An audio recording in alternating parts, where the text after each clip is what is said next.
Israeli forces गजा पर जमीनी हमले में नाकाम। हमास के सामने सेहूनी फौज को जान बचाकर भागना पड़ा। मदद के लिए अपाची हेलीकॉप्टर मंगवा लिया। हमास का इसराइली स्पेशल फोर्सेस के एहलकार को यरगमाल बनाने का दावा।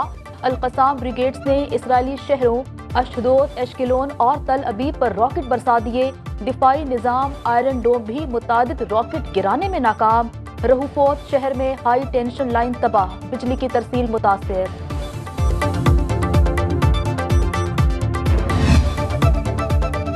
जमीनी ऑपरेशन में नाकामी के बाद इसराइल ने गजा पर फजाई हमले तेज कर दिए। रिहायशी इमारतों को निशाना बनाया जा रहा है। कई इमारतें जमीन बोझ। ताजा हमलों में 940 फलस्तीनी शहीद। शहादतों की मजमूई तादाद 7,326 तक जा पहुंची। 3,000 के करीब बच्चे और 1,700 से ज्यादा खवातीन शामिल। 2005 से अब तक गजा को 5 बार इसराइली जारहियत का सामना करना पड़ा। इस बार होने वाली शहादतें गुज़श्ता 18 साल में सबसे ज्यादा। इसराइली हमलों से तबाह हाल गजा में खुराक का शदीद बहरान। WFP के मुताबिक यौमिया 40 ट्रकों की जरूरत। एक हफ्ते के दौरान खुराक के सिर्फ 9 ट्रक गजा पहुंचे। मिस्र में 930 मेट्रिक टन खुराक से लदे 40 ट्रक तैयार खड़े हैं।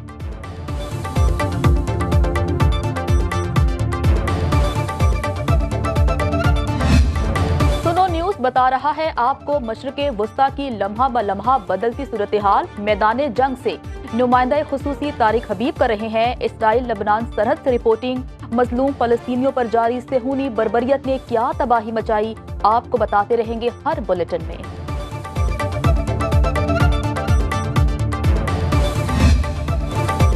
गजा पर 6,000 से ज्यादा बम बरसाए गए। लोग और बच्चे जल रहे हैं। बड़ी ताकतों ने इसराइल को कत्लेआम का लाइसेंस दे दिया। मुस्लिम हुक्मरान अपनी जिम्मेदारी पूरी करें। अमीर जमात इस्लामी सिराजुल हक का फलस्तीनियों से इजहार यकजहती के लिए रैली से खिताब। बोले, मुसलमान मस्जिद अक्सा के मुहाफिज किबला अवल के पासबान हैं। 29 अक्टूबर को इस्लामाबाद में अमरीकी सिफारत खाने के सामने गजा मार्च का ऐलान।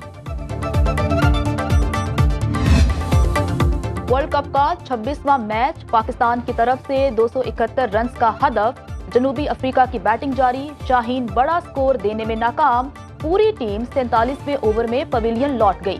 बाबर आजम के 50 और सऊद शकील के 52 रन। जनूबी अफ्रीका के तबरेज शमसी ने 4 विकेटें हासिल की।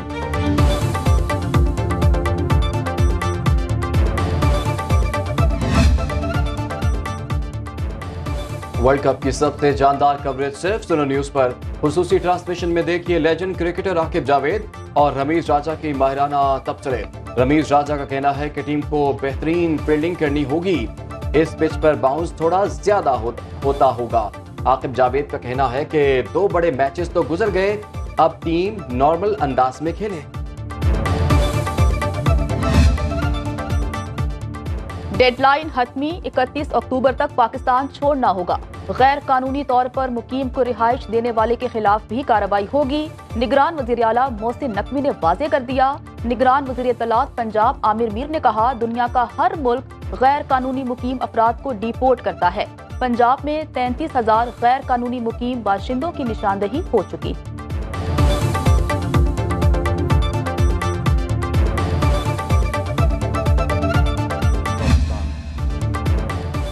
आइंदा आम इंतखाबात से मुतालिक इलेक्शन कमीशन का अहम फैसला। 28 जनवरी की तारीख मुकर्रर करने पर गौर। नई हल्का बंदियों पर एतराज़ात का आज आखिरी रोज। इब्तदाई हल्का बंदियों पर एतराज़ात रात 12 बजे तक जमा कराए जा सकते हैं। इंतखाबी फहरिस्तों में वोट के इंदराज, इखराज और दुरुस्तगी के लिए कल आखिरी दिन। चीफ जस्टिस काजी फाइज ईसा के ज़ेरे सदारत सुप्रीम जुडिशल काउंसिल का इजलास। 29 में से 29 शिकायत खारिज। जस्टिस मज़ाहिर नकवी को शो कॉज नोटिस। साबिक चेयरमैन नैब के खिलाफ रेफरेंसेस नाकाबिल समात होने पर खारिज। बेबुनियाद शिकायत लाने वाले वकला को अगली बार मुहतात रहने की हिदायत। एलामिया जारी।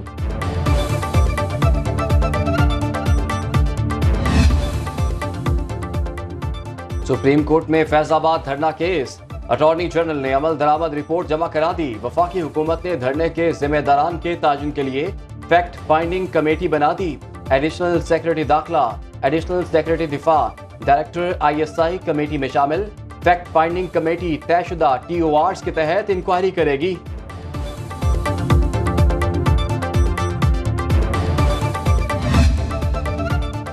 साइफर केस में चेयरमैन पाकिस्तान तहरीक इंसाफ की दरखास्त जमानत और इखराज मुकदमे की दरखास्त मुस्तरद। इस्लामाबाद हाई कोर्ट के चीफ जस्टिस आमिर फारूक ने महफूज फैसला सुना दिया।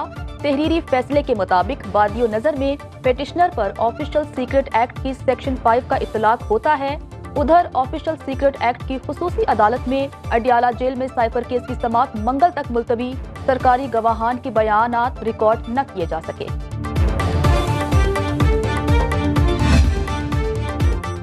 पाकिस्तान तहरीक इंसाफ के खिलाफ ममनुआ फंडिंग से मुतालिक दरखास्त समाअत के लिए मुकर्रर। इलेक्शन कमीशन का बेंच 1 नवंबर को समाअत करेगा। खालिद महमूद खान को सबूत पेश करने के लिए नोटिस जारी। हमारा रोल सिर्फ ये है कि हम अपने भाई के लिए खड़े हों। उसको अकेला तो हम नहीं छोड़ सकते। और यही मैं कह रही हूँ कि अगर जेल जाकर बैठना, अगर कोई अदालत यहाँ पे है नहीं पाकिस्तान में जो उनको इंसाफ दे सके, तो इससे बेहतर है कि हम भी जाके जेल में बैठ जाएं, फिर तो हमारा यहाँ काम खत्म हो गया। अपने भाई के साथ खड़े हैं, उसे अकेला नहीं छोड़ेंगे। चेयरमैन PTI की हमशीरा अलीमा खान की मीडिया से गुफ्तगू। कहा, पाकिस्तान में कोई PTI चेयरमैन को इंसाफ नहीं दे सकता। सोचे समझे मंसूबे के तहत हमारे भाई को इलेक्शन के दौरान जेल में रखा जाएगा और शायद उसके बाद भी इंसाफ की उम्मीद नहीं, लेकिन कोशिश जारी रखेंगे।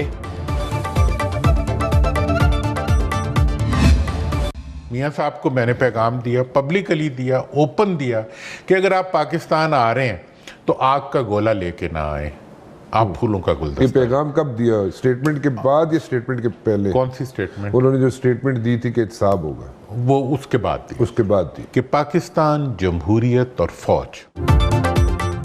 मैं किसी पार्टी में नहीं, मुल्क के लिए काम कर रहा हूँ। नवाज शरीफ को वोट के जरिए जीतने की बात करनी चाहिए, अंपायर के जरिए जीतने का तासुर न बनाएं। सीनियर सियासतदान मोहम्मद अली दुरानी की प्रोग्राम बरअक्स राना मुबशिर के साथ में गुफ्तगू। कहा, सियासी अलायंस ने हमेशा मुल्क में तकसीम की, जो भी हुकूमत आएगी वो मखलूत होगी।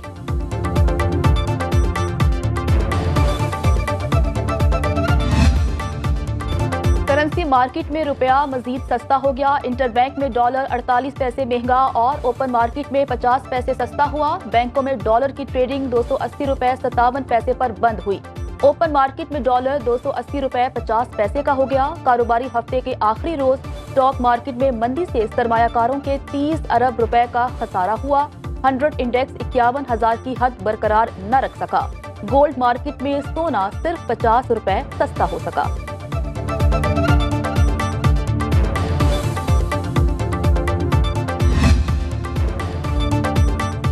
कम कीमत और पायदार। सर्दी की शिद्दत में इजाफा होते ही कोयटा में चीनी कंबलों की मांग बढ़ गई। मार्केट में हर गुजरते दिन के साथ खरीदारों का रश बढ़ने लगा।